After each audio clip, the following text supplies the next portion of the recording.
Hello everyone, welcome back to my channel again. ఇవాళ అయితే నేను వెరీ ఈజీ బిర్యానీ అయితే ప్రిపేర్ చేశాను, అది కూడా షార్ట్ కట్ మెథడ్ లో. టైం సేవ్ చేయాలంటే ఫుల్ ప్రాసెస్ కుక్కర్ లో అయితే కాదు. ఫస్ట్ స్పైసెస్ అన్ని నేను గ్యాస్ మీద అయితే ప్రిపేర్ చేశాను అనమాట.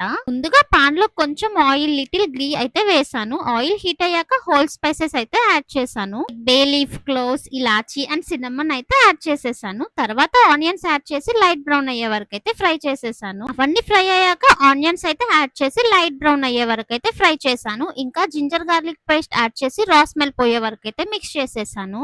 ఆ తర్వాత టొమాటోస్ యాడ్ చేసి సాఫ్ట్ అయ్యే వరకు అయితే కుక్ చేశాను. ఇప్పుడైతే బేస్ రెడీ అయిపోయింది. ఆ తర్వాత సాల్ట్ అడ్జస్ట్ చేసుకుని కొంచెం chilli powder and biryani masala add చేసి అయితే మిక్స్ చేసేసాను అనమాట. అవన్నీ ఫ్రై అయిపోయాక రిక్వైర్డ్ వాటర్ అయితే యాడ్ చేసి అన్ని మిక్స్ చేసేసి డైరెక్ట్ గా రైస్ కుక్కర్ లో అయితే పెట్టేశాను.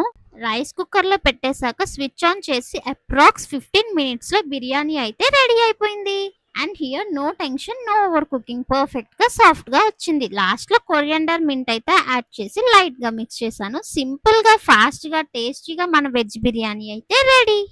వర్కింగ్ డేస్ లో ఇలా షార్ట్ కట్ మెథడ్ బిర్యానీ అయితే చాలా హెల్ప్ అవుతుంది. తెలిసిన వాళ్ళకి అయితే ఓకే, తెలియని వాళ్ళకి అయితే ఇది యూస్ఫుల్ అవుతుంది అయితే నేను షేర్ చేస్తున్నాను. కూడా ట్రై చేయండి, ఈజీగా బిర్యానీ చేయొచ్చు వితౌట్ స్ట్రెస్. అండ్ ఇక్కడ నేను ఒక స్మాల్ కిచెన్ టిప్ అయితే షేర్ చేయాలనుకుంటున్నా. నేను బిర్యానీ కోసం యూస్ చేసే స్పైసెస్ అన్ని ముందే ప్రిపేర్ చేసి ఫ్రిడ్జ్ లో అయితే స్టోర్ చేసుకుంటాను అనమాట. బిర్యానీ లీఫ్, క్లోవ్స్, ఇలాచీ, సిన్నమన్, ఇంకా ginger garlic paste, mint, coriander అన్ని సెపరేట్ గా అయితే పెట్టేసుకుంటా.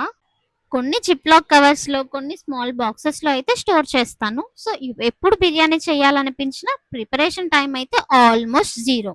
And if you guys like this video, please do like, share and subscribe to my channel and follow for more easy and smart cooking tips. Bye guys, thanks for watching my video.